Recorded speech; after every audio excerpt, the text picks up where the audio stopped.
Hello students and learners, this is Shraddha Chaube and welcome to my channel Commerce Gyan। इस video में हम देखेंगे कि company कितने तरह की होती है। वैसे तो कंपनी को अलग अलग आधार पे बहुत सारी टाइप्स हैं कंपनीज की, लेकिन यहाँ पे इस वीडियो में हम देखेंगे कि types of company on the basis of number of members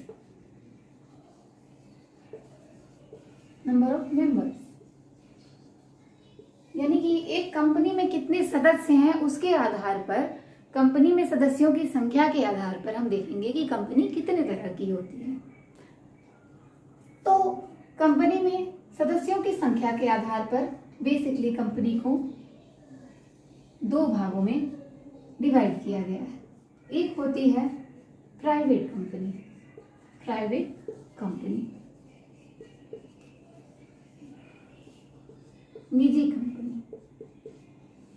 निजी कंपनी और दूसरी होती है पब्लिक कंपनी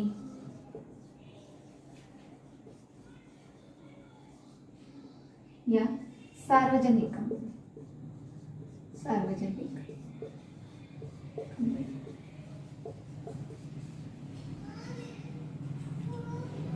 लेकिन कंपनीज एक्ट 2013 ने on the basis of number of members एक और तरह की कंपनी को इंट्रोड्यूस किया। किसने? कंपनीज एक्ट 2013 में। और वो क्या था? One person company.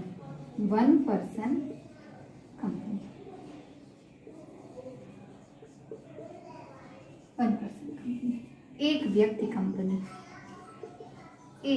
कंपनी।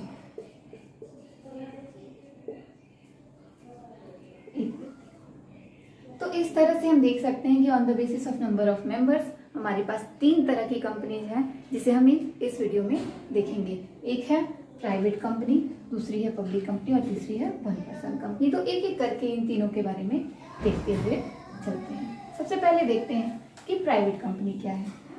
तो फ्रेंड्स, प्राइवेट कंपनी का क्या मतलब है? प्राइवेट कंपनी वो कंपनी होती है जिसमें नंबर ऑफ मेंबर्स की बात कर रहे हैं ना हम, इसमें मिनिमम मेंबर होते हैं 2 और मैक्सिमम होते हैं 7। मैक्सिमम होते हैं 200। ठीक है।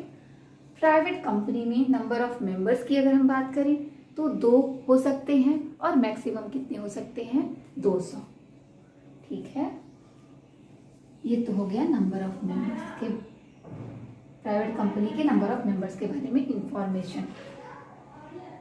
लेकिन कंपनीज एक्ट में सेक्शन 21B में, कौन से सेक्शन? सेक्शन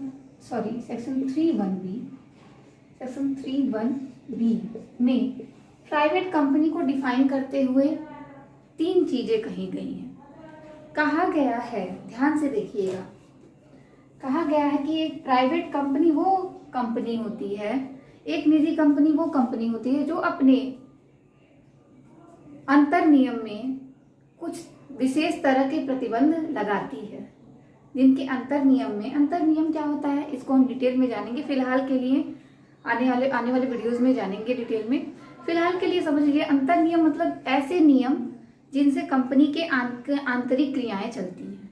ऐसे नियम जिनसे कंपनी की आंतरिक क्रियाएं चलती हैं। तो कंपनी अपने अंतर नियम में क्या कुछ प्रतिबंध लगाती है। तो किस तरह के प्रतिबंध होते हैं वो? सबसे पहला होता है restriction on number of member.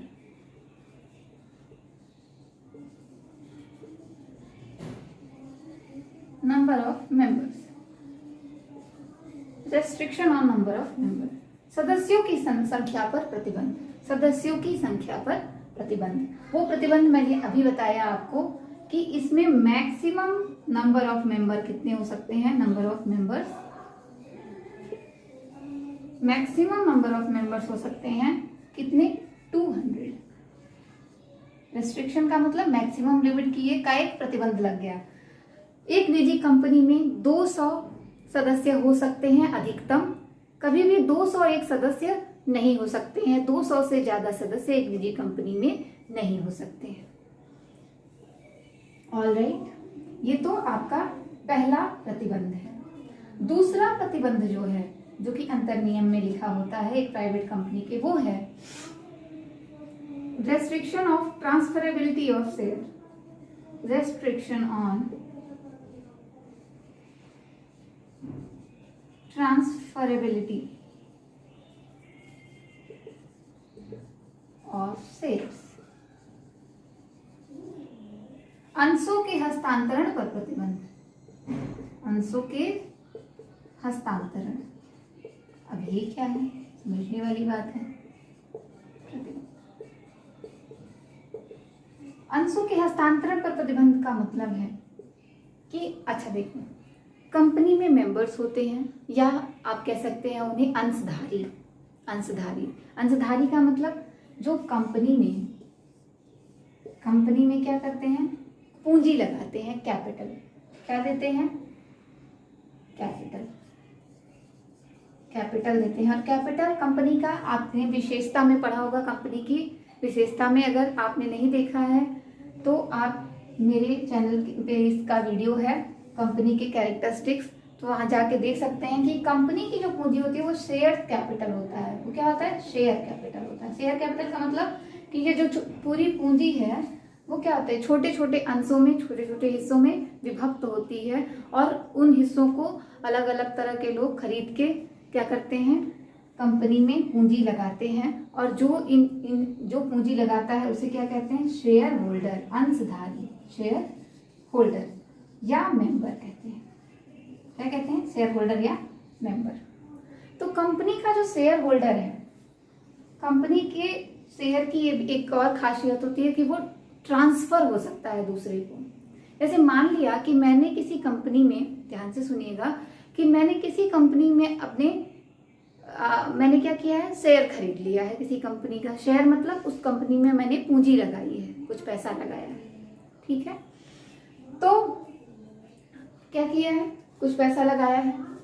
तो अब अगर मैं चाहूं कि उस शेयर को, मैंने जो शेयर लिया है वो किसी और को दे दूं, बेच दूं, तो क्या मैं कर सकती हूँ? जी हाँ, बिल्कुल कर सकती हूँ, बिना कंपनी से पूछे, ठीक है। कुछ फॉर्मेलिटीज होती हैं जिनको करने के बाद मैं क्या कर सकती हूँ, अपने शेयर्स किसी और को बेच सकती हूँ। यानी कि कंपनी का जो कैपिटल होता है वो ट्रांसफरेबल शेयर्स में डिवाइड होता है। ट्रांसफरेबल शेयर यानी कि जिसको ट्रांसफर कर किया जा सकता है। मैं क्या कर रही हूँ, किसी और को अगर अपने शेयर्स दे दूंगी तो वो क्या है, शेयर का ट्रांसफर है ना। और कंपनी के शेयर्स के साथ ऐसा हो सकता है। आप भी अगर कोई किसी कंपनी का शेयर आपके पास है तो आप किसी और को उसे ट्रांसफर कर सकते हैं या बेच भी सकते हैं, ठीक है। तो कंपनी के शेयर्स में क्या होती है, ट्रांसफरेबिलिटी की विशेषता होती है। लेकिन जो प्राइवेट कंपनी होती है वो अपने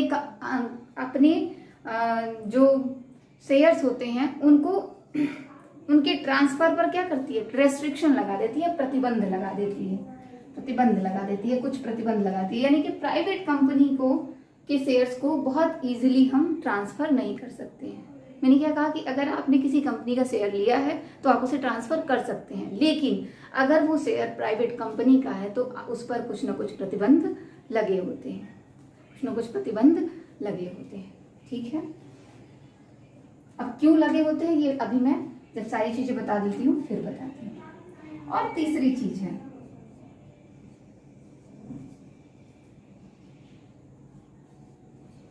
prohibition on public issue of securities. Prohibition on public issue of securities, प्रतिभूतियों के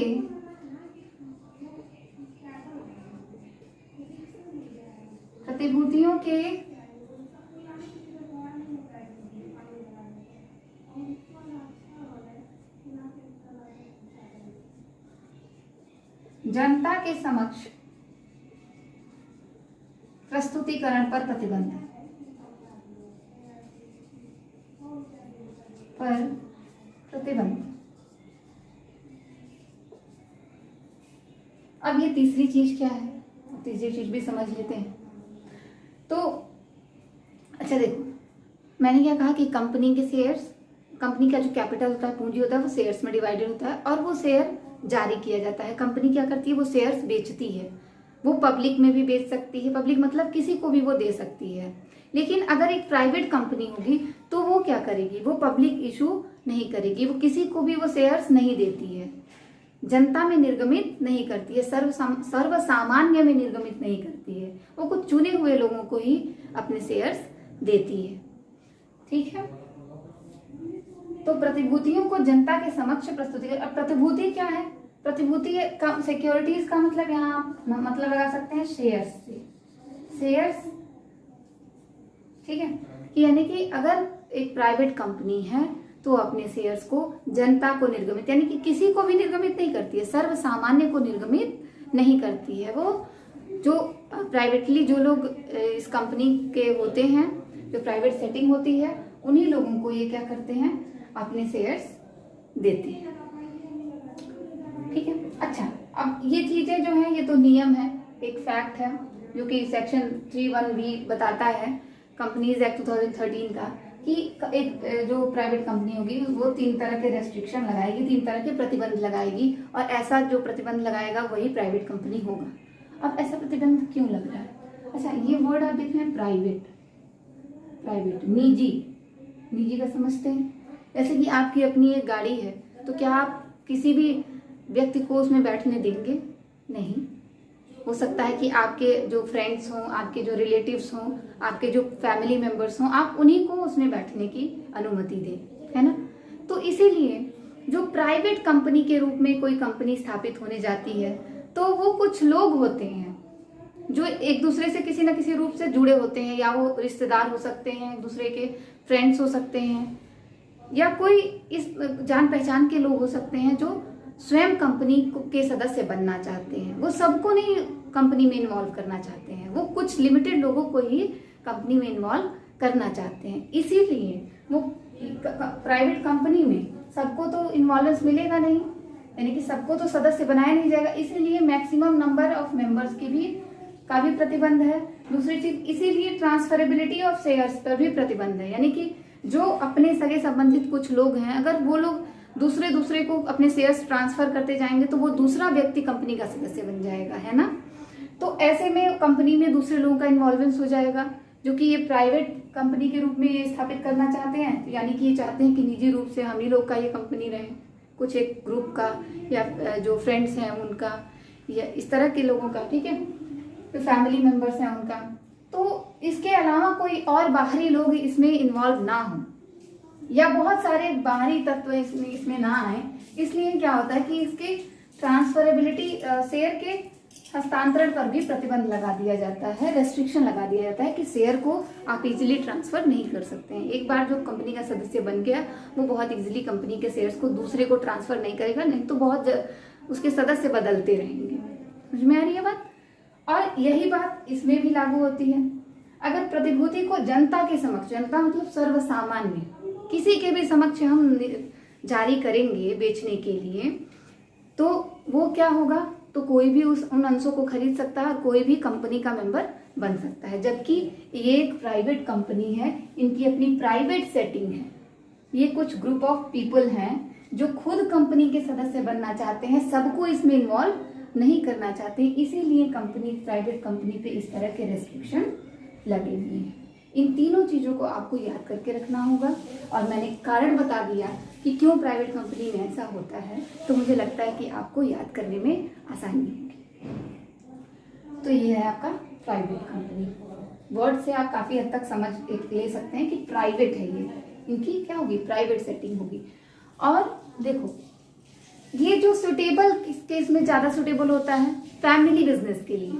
एक फैमिली है जिसका बिजनेस, जैसे कि अंबानी जी हैं, ठीक है, या कोई इस तरह की कोई भी फैमिली बिजनेस है जिसमें हम बाहरी लोगों को इन्वॉल्व नहीं करना चाहते हैं, तो उसमें क्या होंगे, कुछ अपने ही घर के लोग होंगे, मेंबर्स होंगे, जो 2 से ज़्यादा हो सकते हैं, 2 या 2 से ज़्यादा लेकिन 200 से अधिक नहीं हो सकते हैं। और ऐसे हम क्या करेंगे, कंपनी चलाएंगे जिसमें हमारे अपने ही लोग होंगे और हम प्राइवेटली अपना काम करते रहेंगे, जिसमें हमें पब्लिक इशू नहीं करना है, यानी कि जनता से को शेयर नहीं निर्गमित करना है। हमें अपने मैक्सिमम नंबर ऑफ मेंबर्स 200 रखने हैं और हमारी शेयर की ट्रांसफरेबिलिटी पे हमको रेस्ट्रिक्शन लगाना है। अगर ऐसी कोई कंपनी है इन विशेषताओं को रखने वाली, तो उसे हम कहेंगे कि वो प्राइवेट कंपनी है। ठीक है, तो ये हुआ आपका प्राइवेट कंपनी। अब आगे बढ़ते हैं पब्लिक कंपनी की तरफ। पब्लिक कंपनी आपको खुश करने वाला है।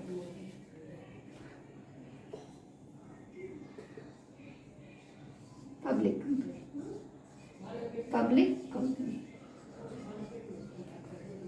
सार्वजनिक कंपनी, सार्वजनिक। अब ये शब्द समझ में आ रहा है, सार्वजनिक, यानी कि ये सबके लिए है, इसमें कोई रेस्ट्रिक्शन नहीं है। कंपनीज एक्ट कहता है, कंपनीज एक्ट का सेक्शन 271, सेक्शन 2 सब सेक्शन 71 कहता है, क्या कहता है कि a company which is not a private company is called public company. एक कंपनी जो प्राइवेट कंपनी नहीं है वो ही क्या है, पब्लिक कंपनी है। एक कंपनी जो निजी कंपनी नहीं है वो सार्वजनिक कंपनी है। बहुत आसान है इसका डिफिनीशन, है ना, इसका डिफिनीशन बहुत ही आसान है। A public company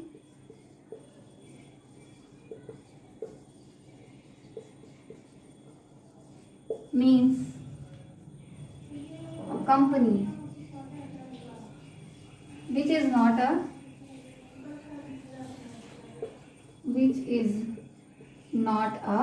private company. इसको इसी तरह से डिफाइन कर दिया। कंपनीज एक्ट ने क्या किया, प्राइवेट कंपनी को तो अच्छे से डिफाइन किया, लेकिन पब्लिक कंपनी को के बारे में सिर्फ इतना ही कह दिया कि एक कंपनी, पब्लिक कंपनी वही है जो प्राइवेट कंपनी नहीं। ठीक है, तो ये तो आपका एक्ट का डेफिनेशन है, लेकिन और भी कुछ चीजें इसमें देख लेते हैं। जैसे कि एक पब्लिक कंपनी में जो नंबर ऑफ मेंबर्स की बात हम करें ना बेसिस, तो नंबर ऑफ मेंबर्स जो होते हैं कितने होते हैं, कितने हो सकते हैं, और कितने लोगों से मिला के हम एक पब्लिक कंपनी स्टार्ट कर सकते हैं। तो मिनिमम जो होता है, मिनिमम यानी कि कम से कम कितना होगा, वहां तो 2 था, यहाँ क्या है 7 member. Minimum number of members कितने होंगे, 7। ठीक है, और मैक्सिमम कितना है, नो लिमिट, कोई लिमिट नहीं। मैक्सिमम नंबर पे कोई लिमिट नहीं है, क्योंकि ये सार्वजनिक कंपनी है, इसका सदस्य कोई भी बन सकता है, कितने भी सदस्य इसके हो सकते हैं, लेकिन मिनिमम कितने होने चाहिए, 7 होने चाहिए। ठीक है, और इस पे उस तरह का जैसा प्राइवेट कंपनी पे प्रतिबंध था उस तरह का कोई प्रतिबंध नहीं है। जैसा कि आप देख रहे हैं, मैक्सिमम नंबर ऑफ मेंबर्स का भी कोई प्रतिबंध नहीं है। दूसरी चीज, ये इनमें अगर ऐसी कंपनी का अगर आप शेयर खरीदते हैं तो आप उसे ट्रांसफर इजिली कर सकते हैं, यानी कि शेयर होल्डर शेयर्स को ट्रांसफर कर सकता है, कोई रेस्ट्रिक्शन नहीं होता है। और ये अपना कैपिटल पब्लिक में शेयर जारी करके इकट्ठा करते हैं। ठीक है, ये क्या करते हैं, ये पब्लिक इशू करते हैं, पब्लिक इशू ऑफ शेयर्स, जनता को अंश निर्गमित करते हैं। जनता को अंश निर्गमित करने का मतलब अपना कैपिटल कहाँ से जुटाते हैं, जो कंपनी का शेयर है, कंपनी के जो छोटे छोटे कैपिटल के पार्ट्स हैं उसको वो क्या करते हैं, बेचते हैं किसी और को और इकट्ठा करते हैं पैसे। ठीक है, कैपिटल। ठीक है, और वो पब्लिक में इशू कर सकते हैं, यानी कि हम और आप कोई भी आमजन ऐसे कंपनी में पैसा लगा सकता है, बशर्ते उसके पास पैसा होना चाहिए। ठीक है, तो इस तरह की बातें हैं। और एक चीज और है, ये पब्लिक इशू करते हैं और ट्रांसफरेबिलिटी ऑफ शेयर्स पे no restriction on transferability of shares।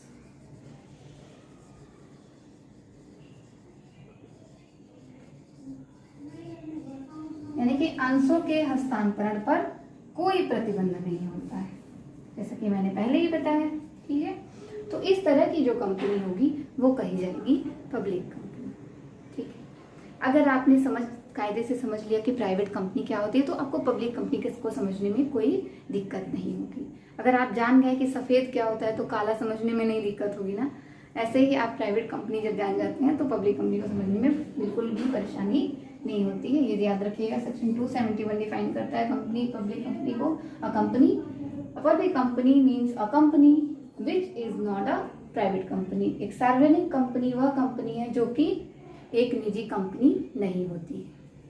ठीक है, तो इस तरह से आपने पब्लिक कंपनी को देखा। नेक्स्ट जो हमारा है on the basis of number of members, वो है one person company, OPC.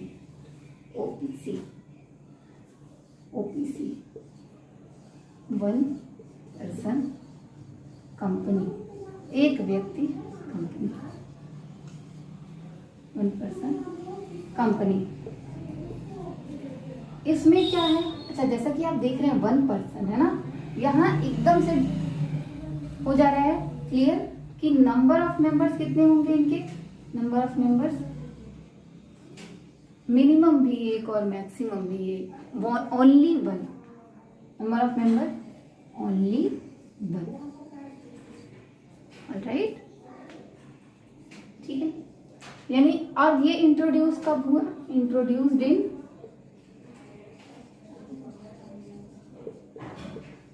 In the companies act. जब 2013 में कंपनीज एक्ट 2013 आता है तो उसमें इसका प्रावधान है। कंपनी अधिनियम 2013 में वन पर्सन कंपनी, एक व्यक्ति कंपनी का प्रावधान आया पहली बार। ठीक है, और हमारे वन पर्सन कंपनी में की एक और विशेषता होती है, एक और खासियत होती है कि इसमें एक जो ये पर्सन है वो क्या होता है, वो एक नॉमिनी को,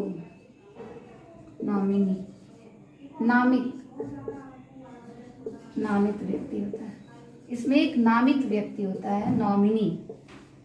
ठीक है, जो एक सदस्य है कंपनी का, एक मेंबर है, ये एक जो मेंबर है, अगर उसको कुछ हो जाता है, इन द सेंस उसकी डेथ हो जाती है, उसकी मृत्यु हो जाती है, या वह पागल हो जाता है, दिवालिया हो जाता है, अर्थात कॉन्ट्रैक्ट करने के लिए कैपेबल नहीं रहता है, तो ऐसी दशा में क्या होता है, वो एक पर्सन, ये जो मेंबर था, इसकी जगह पे ये नॉमिनी मेंबर हो जाता है और कंपनी को चलाता है। ठीक है, तो इस तरह के कुछ कैरेक्टरिस्टिक्स हैं वन पर्सन कंपनी में। कंपनीज एक्ट 261 सेक्शन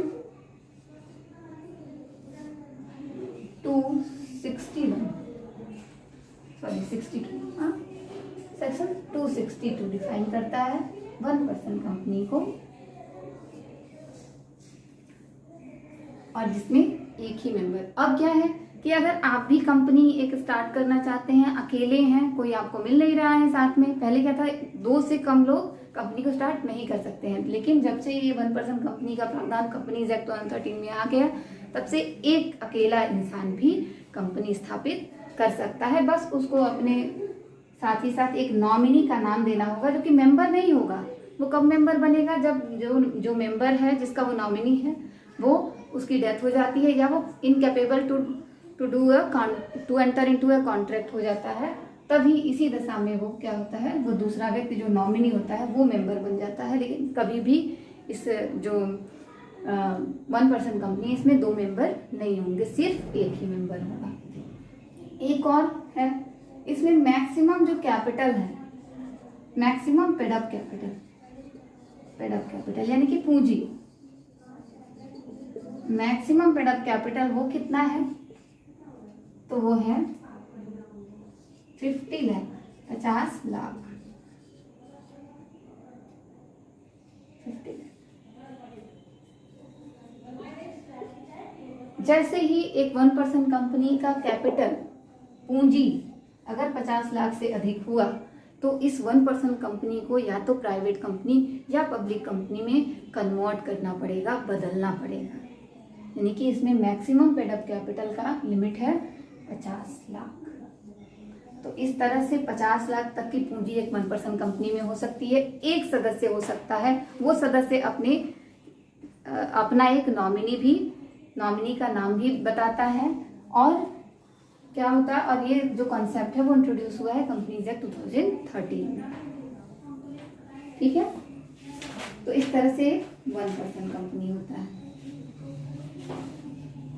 अच्छा, 1% कंपनी जो होता है वो एक प्राइवेट ही कंपनी होती है। एक प्राइवेट कंपनी की ही सारी विशेषताएं इसमें होती हैं, यानी कि restriction on public issue, prohibition on public issue, restriction on transferability of shares, इस तरह की विशेषताएं इसमें भी होती हैं। यानी कि ये ऐसा नहीं है कि अपने पूंजी को पब्लिक में अंश जारी करके पूंजी इकट्ठा कर सकता है, ऐसा नहीं है। जनता के समक्ष अपने अंशों को नहीं बेचेगा, यानी कि इशू नहीं करेगा ये कंपनी। हाँ, और जनता के समक्ष नहीं करेगा। और दूसरी चीज, ट्रांसफर करने में भी रेस्ट्रिक्शंस हैं 1% कंपनी में, यानी कि ये it is a private company having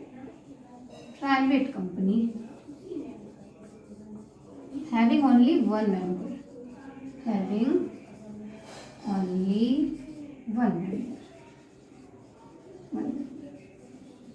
ठीक है। तो इस तरह से आप समझ रहे हैं कि नंबर ऑफ मेंबर्स के बेसिस पे हम कंपनी को 3 भागों में डिवाइड कर पाए हैं, पब्लिक कंपनी, प्राइवेट कंपनी और 1% कंपनी। ठीक है, तो इस तरह से ये तीनों कंपनी के बारे में आपको बता दिया गया है। हाँ, अब 1% कंपनी, चूंकि ये नया टॉपिक है तो इस पे स्पेसिफिकली मैं एक अलग से वीडियो लेकर आऊंगी जिसमें इसके बारे में डिटेल्स होंगी। तो तब तक के लिए thank you very much, thanks for watching.